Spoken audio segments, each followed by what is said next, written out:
Hello everyone, welcome to my UPSC UPHCSC assistant professor की 46 test already complete हो चुके हैं। जिनको अभी तक टेस्ट नहीं मिले हैं वो अपना ईमेल आईडी चेक कीजिए। आपके ईमेल पे टेस्ट सेंड कर दिए गए हैं सारे, अभी तक जितने भी हुए हैं। और जिन्होंने व्हाट्सएप वगैरह टेलीग्राम के थ्रू ज्वाइन कर रखा है वो आप मैसेज कर दीजिए। अगर आपको नहीं मिले हैं अभी तक, कोई टेस्ट मिस है तो आप मैसेज कर दें, आपको सेंड कर दिया जाएगा। टेस्ट सीरीज जिन्होंने ज्वाइन नहीं किए, इसके टेस्ट के नीचे डिस्क्रिप्शन में आपको लिंक मिल जाएगा, कमेंट सेक्शन में मिल जाएगा, या फिर आप इस नंबर पे कांटेक्ट करके व्हाट्सएप पे भी मैसेज करके आप इसका डिटेल ले सकते हैं। जितने भी फुल लेंथ टेस्ट होते हैं या तो फिर वो पर्टिकुलर यूनिट बेस होते हैं, current affair, history, polity, geography, economy, या फिर फुल लेंथ सिलेबस के बेस्ड होते हैं। ये टेस्ट है, इसमें टोटल 30 क्वेश्चन है और आपकी जो 6 यूनिट है सिलेबस में वो सभी कवर की गई है। हिंदी और इंग्लिश दोनों में अवेलेबल है टेस्ट। और जो नए हैं जिन्होंने अभी तक चैनल को सब्सक्राइब नहीं किया है उनसे यही रिक्वेस्ट रहेगा कि आप चैनल को सब्सक्राइब कर दीजिए ताकि आपको रेगुलर नोटिफिकेशन मिलता रहेगा। कई तरह की आपको आजकल न्यूज़ सुनने को मिल रही होगी, आप उनमें ज़्यादा अपना टाइम वेस्ट ना करें, पढ़ाई पे फोकस करें तो आपके लिए सबसे ज़्यादा बेनिफिशियल यही रहेगा। क्योंकि देखिए, एक तो न्यूज़ आना, उस न्यूज़ को आपने देख लिया, ठीक है, आप खुद समझ सकते हैं कि इस न्यूज़ में क्या लिखा है, और एक उस न्यूज़ को अपने तरीके से बताना, उसमें अपनी ओपिनियन घुसेड़ के बताना, वो थोड़ा सा एक अलग हो जाता है। और ये वही लोग हैं जो कल लास्ट ईयर तैयारी कर रहे थे, जिनमें से आधे तो सेलेक्टेड भी नहीं है, जिनका सिलेक्शन नहीं हुआ है, जो पिछले बार एग्जाम हुआ है उससे पहले मैसेज करके पूछते थे एग्जाम कब होगा, वही लोग अब आपको ज्ञान दे रहे हैं जिनको कल तक नहीं पता था। ये अच्छी बात है, किसी का सिलेक्शन हुआ किसी का नहीं हुआ, वो फिर तैयारी कर रहे होंगे, लेकिन वही लोग हैं जो पंचायत बिठा के और आपको बता रहे हैं कि एग्जाम अगले साल होगा। कोई कह रहा है कि वापस से फॉर्म भरे जाएंगे। देखिए, जब तक आयोग कोई न्यूज नहीं निकालता है, प्रेस रिलीज नहीं करता है, तब तक तो कुछ भी कहना मुश्किल है। अब इन लोगों ने अपने ही हिसाब से अपनी एक दुनिया बना ली और जो इनको ठीक लगता है वो आपके दिमाग में डाल रहे हैं। और उससे देखिए, मेरा इससे कोई लेना देना नहीं है, मैं आपको इसलिए बता रहा हूं क्योंकि कोई चीज आपके माइंड में जाएगी वो डायरेक्ट और इनडायरेक्ट आपके जो रूटीन है स्टडी का उसको अफेक्ट करेगी 100%। इसीलिए आपको कोई न्यूज़ मिलती है, आप उसको पढ़ के अपने हिसाब से एनालाइज कीजिए। बाकी किसी की ओपिनियन क्या है वो आपकी मैटर नहीं करती है, सबकी अपनी अपनी ओपिनियन होती है।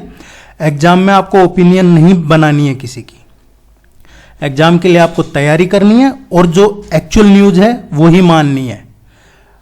बहुत सारे लोग पूछते हैं एग्जाम कब होगा, क्या वापस फॉर्म भरे जाएंगे, क्या ये आयोग को शिफ्ट कर रहे हैं, इसके बाद होगा। बहुत सारे पंडित तो ये भी भविष्यवाणी कर सकते हैं। देखिए, मैं पंडित बोल के कोई जाति से रिलेटेड नहीं है, वो जो भविष्य बताते हैं वो तो ये भी बता रहे हैं कि जून में एग्जाम होगा, कोई कह रहा है कि लास्ट तक होगा इस साल। ये सब इनके दिमाग की खुरापात है। आप अपनी पढ़ाई पर ध्यान फोकस करिए। और गवर्नमेंट ने कह दिया है, अभी तो कोई इरादा है नहीं, ये वैसा ही है। मैं आपको एक एग्जाम्पल दूं, पहले सीएए आया था, नागरिकता कानून, उस टाइम पे क्या था, एक अलग ही गैंग शुरू हो गया और वो बोला कि इन्होंने ये जो था इसी सीएए के बाद में ये लेके आएंगे, इसको नागरिकता संशोधन कानून लेके आए थे। उस टाइम पे सिटीजन अमेंडमेंट लेके आए थे, उस टाइम पे बोले ये एनपीआर वगैरह भी लेके आएंगे, इस तरीके का था इनका। तो इनका कि ये अब एनआरसी लेके आएंगे, जबकि एनआरसी का पार्लियामेंट में कोई जिक्र ही नहीं था। खुद होम मिनिस्टर ने कहा था कि भाई हमने एनआरसी के बारे में अभी कुछ सोचा नहीं है। अब वो लाए नहीं लाए वो एक अलग डिबेट है, लेकिन उस टाइम पे कुछ भी नहीं था एनआरसी का, सीएए था। ये वैसा ही है कि कहीं किसी लेवल पे डिस्कस हुआ है कि क्या जो प्रयागराज है उससे इसको शिफ्ट किया जाए लखनऊ, या फिर प्रयागराज में भी इसका रखा जाए और लखनऊ में एक अलग से बड़ी ब्रांच बना दी जाए। इस तरीके का कुछ डिस्कस हुआ होगा, वो किसी मीडिया वाले के पास गई होगी न्यूज़, तो वहाँ से फिर इन्होंने अपना बना लिया कि अभी शिफ्ट हो रहा है। और देखिए, सब जगह पॉलिटिक्स है, तो जो अपोजिशन वाले हैं उनका तो अपना धर्म है, उनका अपना काम है कि वो सरकार की जो बातें हैं उनके अगेंस्ट उनको रखना होता है। लेकिन ये जो पढ़े लिखे लोग हैं जो असिस्टेंट प्रोफेसर की तैयारी कर रहे थे, अगर ये लोग आपको मिसगाइड करते हैं वो ठीक नहीं है। Let's begin.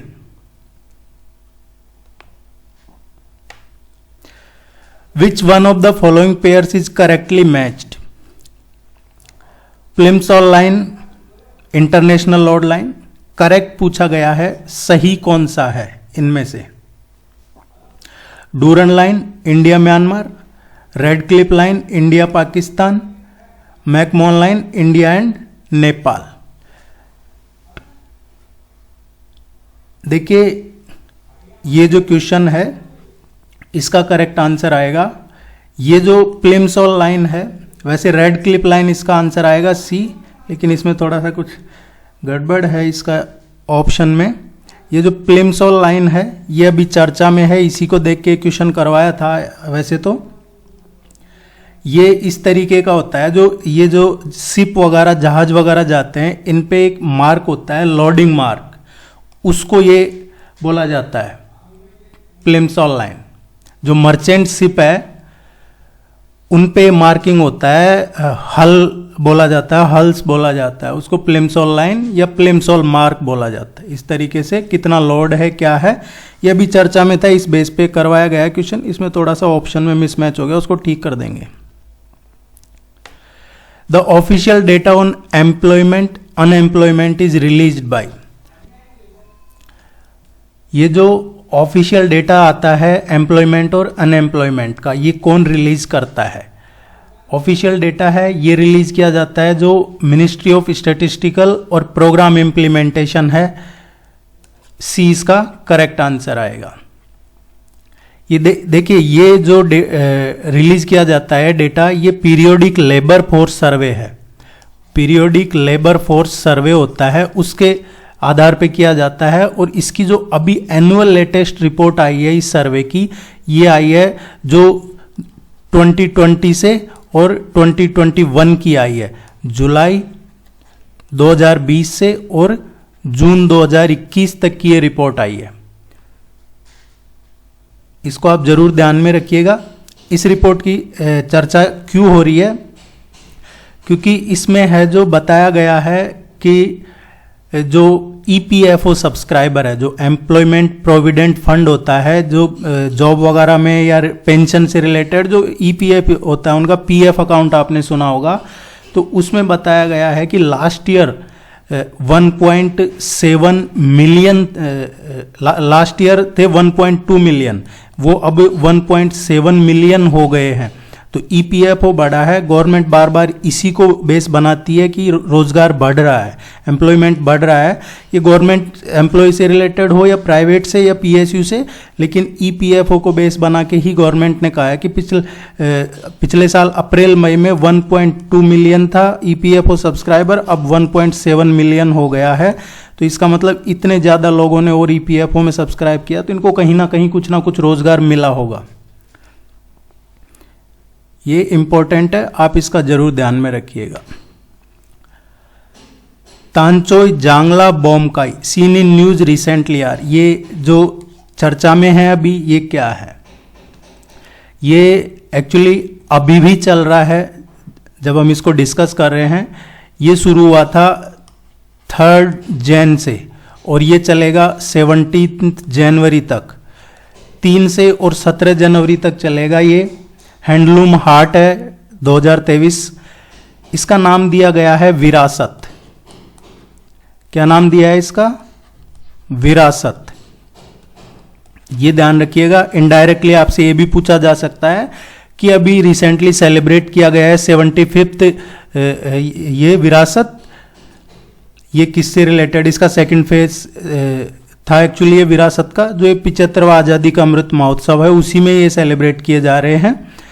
ये विरासत है, इसी से रिलेटेड है। और ये है हैंडलूम साड़ीज। हैंडलूम साड़ीज का है, ये अभी दिल्ली में चल रहा है, ये फेयर है जो। अब तानचोई कहाँ से एसोसिएटेड है? तानचोई जो है ये साड़ीज गुजरात और बनारस,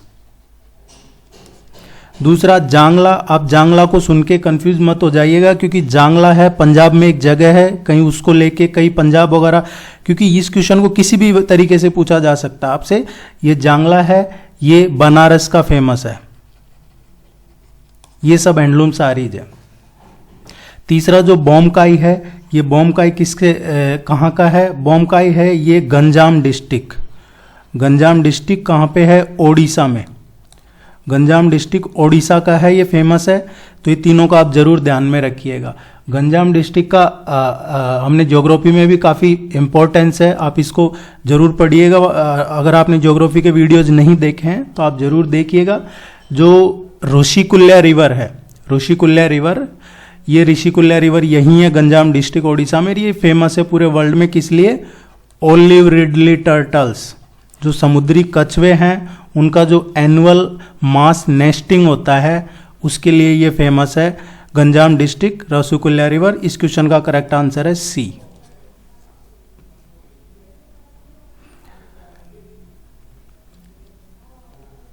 देखिए आप लाइक वगैरह कर दिया कीजिए ताकि इससे थोड़ा अच्छा रहेगा। The instructions for starting the computer are set up on, जो इंस्ट्रक्शंस है कंप्यूटर को फॉर स्टार्टिंग द कंप्यूटर, ये कहाँ पे सेट ऑन है?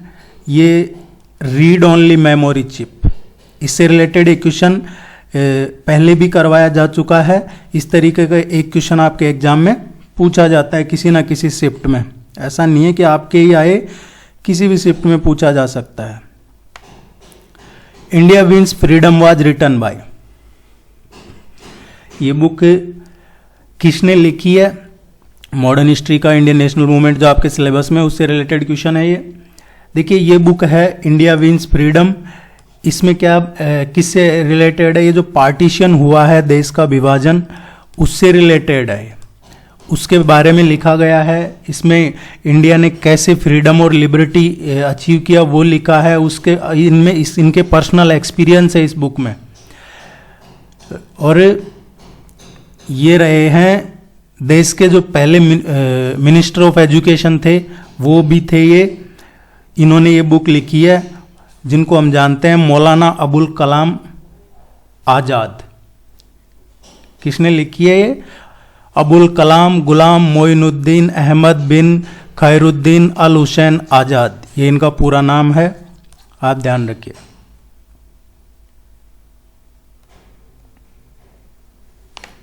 The northern upland of the Karnataka plateau is known as by which of the following name. देखिए अभी थोड़े टाइम में क्या चल रहा है कि ये जो कर्नाटका प्लेट्यू है, पहले तो कर्नाटका प्लेट्यू है, इसके दो पार्ट है।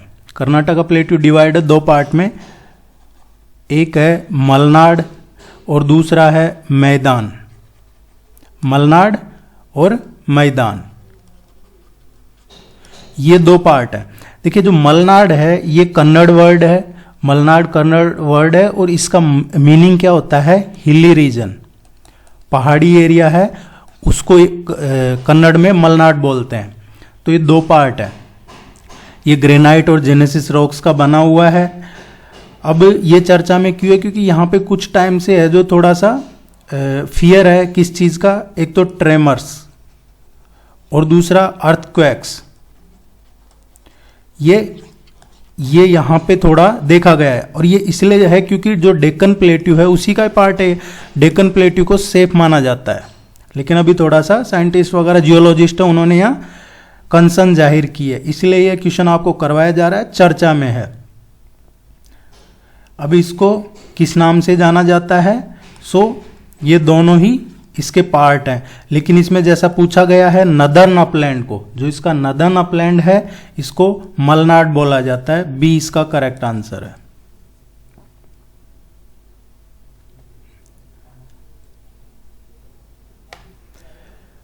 आप टेस्ट सीरीज जरूर ज्वाइन कर लीजिएगा, टेस्ट सीरीज का लिंक नीचे डिस्क्रिप्शन में अवेलेबल है।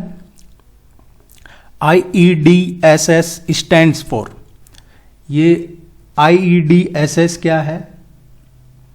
ये स्कीम है एक, एक्चुअली किसके लिए स्कीम है? जो ब्लाइंड है, लो विजन है, जिनका लेप्रोसी क्योर है, या जिनका हियरिंग इम्पेयरमेंट है, या लोकोमोटर डिसेबल है, या फिर जो मेंटली रिटार्डेशन है जिनका, या मेंटली इल है, ऑटिज्म है, या जिनको सेरेब्रल पाल्सी या इस तरीके की स्पीच इम्पेयरमेंट है, लर्निंग डिसेबिलिटीज़ है, ये जो हैं, या एक शॉर्ट फॉर्म में कहा जाए जो डिसेबल हैं, चिल्ड्रन, डिसेबल चिल्ड्रन, उनसे एसोसिएटेड है, और वो भी स्पेशली 9th क्लास से और 12th वाले बच्चों के लिए है, 9th से और 12th के लिए। इसमें असिस्टेंट प्रोवाइड करवाया जाता है, उनकी हेल्प की जाती है। एजुकेशन में उनको क्या प्रोवाइड किया जाता है, बुक्स, स्टेशनरी, या उनके यूनिफॉर्म पे जो एक्सपेंसेज है, या फिर उनका जो ट्रांसपोर्ट अलाउंस वगैरह है वो दिया जाता है इसमें। अभी क्या है, ये है जो है inclusive education for disadvantage at secondary stage, inclusive education for disadvantage at secondary stage, ये इसका करेक्ट आंसर है। एक क्वेश्चन पूछा जाता है अक्सर आपके, शॉर्ट फॉर्म दे दी जाती है और उसका फुल पूछा जाता है। डिस्गस्ड अनएम्प्लॉयमेंट मीन्स, ये अनएम्प्लॉयमेंट क्या है, आपने सुना होगा हिंदी में प्रसन्न बेरोजगारी। प्रसन्न बेरोजगारी है, वो ही है ये प्रच्छन्न बेरोजगारी। इसमें क्या होता है, मान लीजिए एक ऑफिस है, उस ऑफिस में 50 लोग काम कर रहे हैं। अब उस 50 की जो प्रोडक्टिविटी है उसको देखना है। अब अगर इस 50 में से 10 या 15 लोगों को निकाल दिया काम से, तो भी उस जो प्रोडक्टिविटी है इस ऑफिस की, उस पर कोई फर्क नहीं पड़ेगा। या इनडायरेक्टली कहा जाए तो कि जिन लोगों में की उत्पादकता 0 है, कुछ लोगों की जो प्रोडक्टिविटी है वो 0 है, मतलब उन लोगों को काम से हटा भी दिया जाए तो कोई फर्क नहीं पड़ेगा उस ऑफिस पे, या यूं कहें प्रोडक्शन पे कोई फर्क नहीं पड़ेगा, उसको बोला जाता है ये अनएम्प्लॉयमेंट। इसका जो करेक्ट आंसर है, ये more person employed for a job that only a few could accomplish.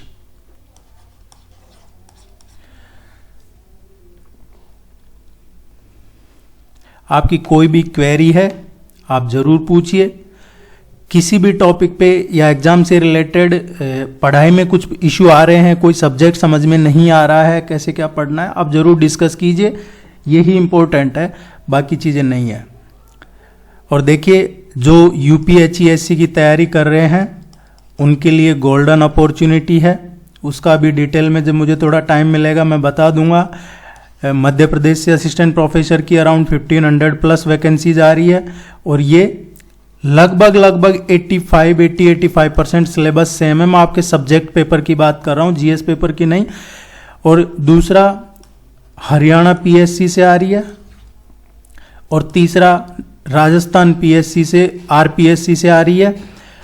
आप यकीन मानिए अगर आप अपनी तैयारी पूरे डेडिकेशन से, सिंसियरिटी से रेगुलर करेंगे तो इस साल आप इनमें से, और होपफुली मेरा तो यही विश रहेगा कि आपको अपने स्टेट में मिले, बाकी तो कहीं ना कहीं आपको ये जो बेस्ट जॉब है आपके लिए, असिस्टेंट प्रोफेसर एक बहुत अच्छी जॉब होती है, चाहे वो सोशली देखा जाए, टाइम के हिसाब से देखा जाए, या पे के हिसाब से देखा जाए, हर तरीके से अच्छी जॉब है ये।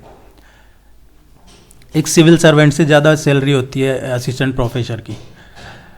लचिन corridor recently seen in news connects, ये देखिए ये वाइड टॉपिक है, आप इसके बारे में जरूर पढ़िएगा, ये अभी चर्चा में है और आने वाले टाइम पे और भी चर्चा में रहने का है इसको अगर मुझे टाइम मिलेगा तो मैं जरूर इसके बारे में डिटेल में बताऊंगा। लचिन कॉरिडोर, ये लचिन कॉरिडोर है क्या, ये एक माउंटेन रोड है, माउंटेन रोड है जिस पे कहाँ पे है, आर्मेनिया और अजरबैजान इनके बीच में है। देखिए ये रोड है, अब इधर अजरबैजान है और इधर आर्मेनिया है, और ये एरिया है, ये इसको लाचिन कॉरिडोर बोला जाता है। अब प्रॉब्लम क्या है कि इस कॉरिडोर के इधर अजरबैजान है, इस एरिया में कुछ हिस्सा है इधर का, यह अजरबैजान का है, इधर आर्मेनिया है, इसके इधर का हिस्सा है ये अजरबैजान का है। तो ये प्रॉब्लम है, या यूं कहें कि जैसे तवांग में क्या है, ऊपर इंडियन फोर्स बैठी है और चाइनीज नीचे है। उसी तरीके से एक एक पोर्शन पे इनके यही इशू आ रहा है, जिधर आर्मेनिया है उधर अजरबैजान है, जिधर अजरबैजान का उधर आर्मेनिया है। ये काफ़ी कॉन्फ्लिक्ट है और इससे भी अभी ये इशू क्यों क्रिएट हुआ है इसका मैं डिटेल में ज़रूर कोशिश करूँगा आपको बताने की। इम्पोर्टेंट ये है कि यहाँ पे 2020 में पीस कीपिंग फोर्स बिठाई किसने, रशिया ने। तो अब रशिया को कहा जा रहा है भाई आप निकलो यहाँ से, ये संभाल लेंगे, अपना अपना है जो, इसीलिए ये सब चल रहा है। और ये इस कॉरिडोर को ब्लॉक कर दिया गया था वहाँ पे। पहले तो एनवायरनमेंट का इशू बताया, फिर बाद में अजरबैजान ने कहा तुर्की से प्रॉब्लम है, हमें तुर्की से सेफ्टी दीजिए। और इसमें कई वाइड एंगल्स हैं। बाकी फाइनली यही है कि ये रशिया को यहाँ से निकालने के लिए इशू क्रिएट किया है। इसका देखिए आप, मैं दिखाता हूँ आपको। ये देखिए ये एरिया है, ये यहाँ पे है, ये जो लाचिन कॉरिडोर है। और इसको अभी लास्ट वीक है जो इसको ब्लॉक कर दिया गया था। जो अजरबैजान के प्रोटेस्टर्स थे, वहाँ का मीडिया वगैरह, उन्होंने सबने इसको ब्लॉक कर दिया था, कहा कि यहाँ इलीगल माइनिंग कर रहा है आर्मेनिया। अब देखिए ये जो ग्रीन वाला या ब्लू कहें ग्रीन कहें, ये जो हिस्सा है ये आर्मेनिया का है। और इधर देखिए ये आर्मेनिया में अजरबैजान है। और यहाँ पे अभी किसने कौन देख रहा है इसको, अभी किसके कंट्रोल में है ये कंट्रोल में है अभी रशिया की पीस कीपिंग फोर्स के। इसका जो करेक्ट आंसर आएगा ये इसका डी आएगा। इसको मैं जरूर आपको डिटेल में बताऊंगा। डी इसका करेक्ट आंसर है। यहां पे एक कॉरिडोर और है, आपको टाइम मिले तो जरूर पढ़िएगा।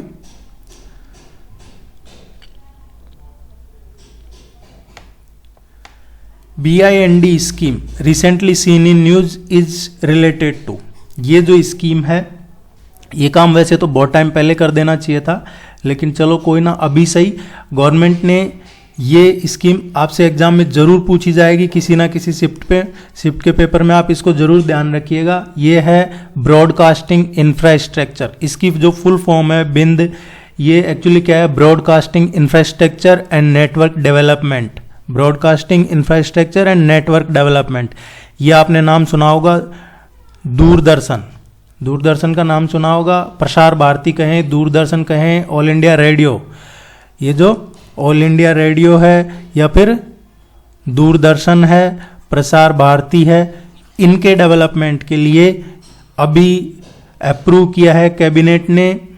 ये लगभग इसको अप्रूव किया है 2500 प्लस ये करोड़ रुपीज़ है, लगभग 2500 करोड़ रुपए का सैंक्शन किया है इनके डेवलपमेंट, अपग्रेडेशन, मॉडर्नाइजेशन, एक्सपेंशन के लिए ये बजट अलॉट किया है, इनको अप्रूवल दी है। ए इसका करेक्ट आंसर है। आप इसकी फुल फॉर्म और ये तीनों ध्यान रखिएगा, ये एग्जाम में पूछा जाएगा। Fraser commission was established for reforms in which among the following in 1902। देखिए फ्रेजर कमीशन, अभी ये क्वेश्चन क्यों करवाया जा रहा है, अभी रिसेंटली क्या है कि जो पुलिस रिफॉर्म पे, पुलिस रिफॉर्म हम सभी जानते हैं कि अभी जो CRPC CPC वगैरह हैं, जो भी पुलिस लॉ, पुलिस जिन कानूनों के हिसाब से काम करती है, वो ब्रिटिशर्स के टाइम का ही चल रहे हैं मोस्टली। तो टाइम पे पुलिस रिफॉर्म्स को लेके कमीशन कमेटीज बनी हैं, लेकिन जो काम होना चाहिए था, जो रिफॉर्म्स एक्चुअल में टाइम के हिसाब से होने चाहिए थे, वो हुए नहीं है अभी तक। अदरवाइज तो आप देखिए पुलिस रिफॉर्म्स पे ये क्वेश्चन इसलिए करवाया जा रहा है क्योंकि अभी रिसेंटली जो स्टैंडिंग कमेटी है होम अफेयर्स की, उसने अपनी रिपोर्ट सबमिट की है police training, modernisation and reforms को लेके। और उस कमेटी के चेयरमैन कौन थे, आनंद शर्मा जी थे, उस कमेटी के उन्होंने चेयर किया था, इसलिए क्वेश्चन करवाया जा रहा है। दूसरा, इसी तरीके की पहले, ये तो 2022 में बैठी कमेटी जिसके चेयर किया आनंद शर्मा जी ने, इससे पहले जो कमेटियां बनी हैं 1977 में एक कमेटी बनी थी reforms of national police commission. 77 में नेशनल पुलिस कमीशन बना था, ये ध्यान रखिएगा आप। इसको चेयर किया था धर्मावीरा वीरा। ऐसे ही एक 2003 में कमेटी बनी थी, 2003 में कमेटी बनी थी, उस कमेटी का नाम था committee on reforms of criminal justice system. 2003 में उस कमेटी को चेयर किया था वीएस मल्लिमथ ने। वीएस मल्लिमथ, ये क्वेश्चन पूछे जा सकते हैं आपसे, क्योंकि ये अभी जो कमेटी ने रिपोर्ट सबमिट की है चर्चा में है, इसलिए आपको ये क्वेश्चन करवाया जा रहा है यहाँ पे। ये फ्रेजर कमीशन है, आप समझ गए होंगे, पुलिस रिफॉर्म्स को लेके ही है। 1902-1903 में पुलिस कमीशन एस्टैब्लिश हुआ था पुलिस रिफॉर्म्स के लिए और पुलिस इंटेलिजेंस के लिए। और किसके अंडर में हुआ था वो? जो एंड्रयू फ्रेजर थे और लॉर्ड कर्जन थे, उनके अंडर में हुआ था, तो उसका नाम था फ्रेजर कमीशन। सी इस क्वेश्चन का करेक्ट आंसर है। आप टेस्ट सीरीज जरूर ज्वाइन कर लीजिए। Who among the following is considered to be the only women in freedom struggle to go to jail for 42 times? देखिए 42 बार इनमें से कौन सी विमेन है जो फ्रीडम स्ट्रगल में जेल गई है? आपने सुना होगा नाम सरोजनी नायडू जी, गांधी जी के साथ, गांधी जी की विचारधारा या जहां भी रहते थे तो गांधी जी के साथ ये लीड करती थी विमेंस को, या चाहे स्वदेशी आंदोलन कहें, कई जगह इन्होंने लीड किया है। दूसरा सुशीला नायर, इनका भी आपने सोशल रिफॉर्म्स वगैरह में नाम सुना होगा। मनीबेन, इनका नाम शायद ही कम लोगों ने सुना होगा। ये सरदार वल्लभ भाई पटेल की बेटी हैं मनीबेन। ये 42 बार जेल गई थी, स्वतंत्रता आंदोलन में 42 बार जेल जा चुकी है। ये डायरेक्ट इनडायरेक्ट अभी करंट अफेयर्स में चल रहा है, उससे रिलेटेड है। सभी जानते हैं जवाहरलाल नेहरू की बेटी थी श्रीमती इंदिरा गांधी जी। इंदिरा गांधी जवाहरलाल नेहरू की बेटी थी। वो नहीं गई होंगी 42 बार जेल, लेकिन ये और लगभग सेम ही था। इनका जन्म हुआ था शायद 1905-6 में मनीबेन पटेल का, और इंदिरा जी का 1916 या 1917 का है जन्म। लेकिन इनके बारे में बहुत कम पढ़ा होगा आपने, अभी ये चर्चा में है। सी इसका करेक्ट आंसर है।